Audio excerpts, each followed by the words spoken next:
We're here to discuss elections and political systems. And when I saw the concept note bringing together this event, I couldn't help running my mind through the history of elections in this country. So literally, we are here to revisit. The Kenyans in the room would know what that means. This conference sets the tone. It is timely and is important in the sense that it makes us conscious of the fact that society is always in a state of transformation. And we may not achieve perfection, overnight, because perfection is a moving target.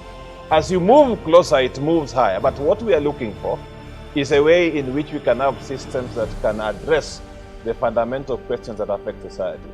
This is one of the projects we support that I'm personally very interested in. Germany will, of course, continue to closely work together with Kenya leading up to the elections in 2022 in many different areas.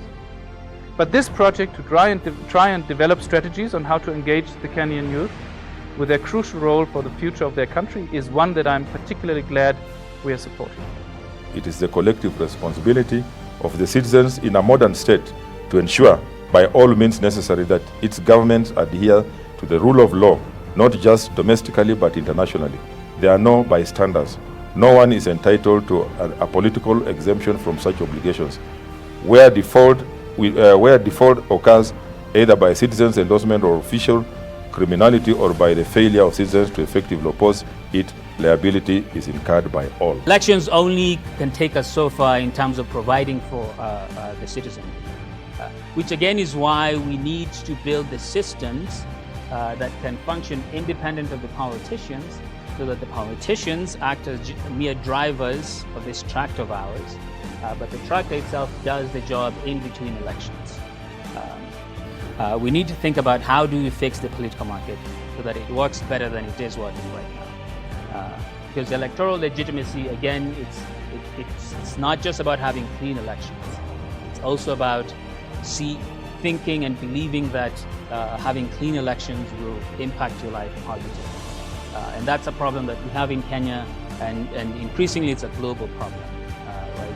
First, you have to convince people with very good arguments to show that you are competent as a candidate in the constituency or as a government on the federal level. But secondly, you have to maintain proximity to local communities, to the people. And thirdly, you have to motivate people. It's not enough that people are convinced. If loyal voters do not show up at election day, the problem. So convince, maintain proximity, and motivate people. Acting in the interest of personal interests undermines the legitimacy of democracy, and I'll unpack this. Elections can do many different kinds of political work. Elections can and are used to pursue aims that are often contradictory. Elections build the state, and have done historically in Kenya, in Africa, but they also undermine it. Elections train and educate people into ideas of citizenship, what it is to be a citizen of the state, but they can also subvert those ideas of citizenship. Elections perform state legitimacy, domestically and internationally, but they can also undermine legitimacy. Elections can challenge authoritarian rule and oppression, but they can also be tools of authoritarianism. Elections can make rulers accountable to those whom they claim to govern, but they can also encourage corruption and diminish accountability in some ways. Elections build the state. Elections perform the state. They are a display of state capacity, and as a display, they are a way of building state capacity. Elections are theatres. Elections are ways in which the state displays its ability to organise, to manage, to project its authority across the country. The ability to make, follow and enforce a set of rules, that most basic set of requisites for what a state is, are very much demonstrated through elections. I think as a country we still have a long way to go in terms of the expansion of democracy, simply because there are various versions of democracy. But like the mutual understanding is that we require democracy and we require it strengthened in this country, and that is not currently what we have, or we have a skewed version of it. And so we in the conference have an obligation to the people that we represent on the ground, to ourselves, to our bloodlines who are coming in future, to basically strengthen and enhance the value of the so-called democracy that we speak or we try to emulate in future. Yeah.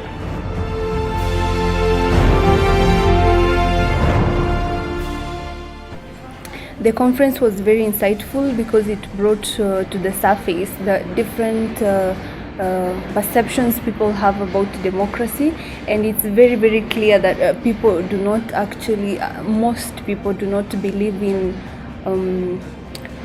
their power to exercise their own rights in democracy, because people just understand the theoretical part of democracy, but they do not want to practice it. What I have taken away from this is that democracy is about equal chances, and with equal chances comes responsibility. So democracy is not about pointing fingers at institutions in the government.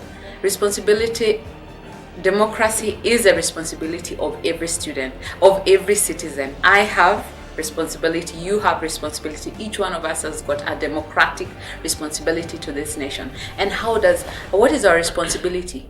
Making your communities better. I was just thinking about democracy. Where do we see our nation 50 years from now? As individuals, we all have personal goals. We always write down where we want to see ourselves in 10 years, in 20 years, in 30 years. Have we ever sat down as citizens of this nation, as a citizen or as an individual, and thought, where do I want to see my community 20 years from now? Where do I want to see Kenya 50 years from now or 100 years from now? And this can only be brought about through democracy. Number one, citizens have to understand what is our national values. We are so passionate to talk about our democracy, but do we understand our national values? Because democracy is ingrained in that. When we talk about democracy, it cannot be a shallow talk. It has to be meaningful, bold actions. I've been at this conference for 3 days. I've enjoyed it very much. I'm a historian of elections, so I work on the history of elections, and I'm interested in these questions of accountability. And for me, the big takeaways from the conference have been the continuing enthusiasm and commitment of Kenyans, and especially young Kenyans, to these questions about good elections, about democracy, and most of all about how both of those things are to do with making a better life for the future.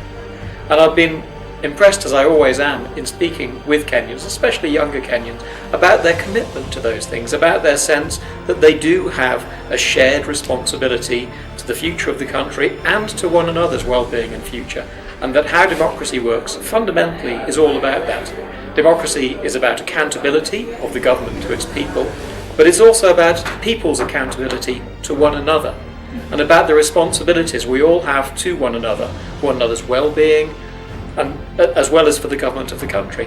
So for me, it's been great to be here to see how active the debates are, how active those commitments are. The last 3 days have been eye-opening in the sense that I think this is the first time that I've been able to interact with university students for this long, getting to hear what things animate their thinking on Kenyan politics and what they think can be the way forward as we try to reform Kenya and strengthen Kenyan democracy.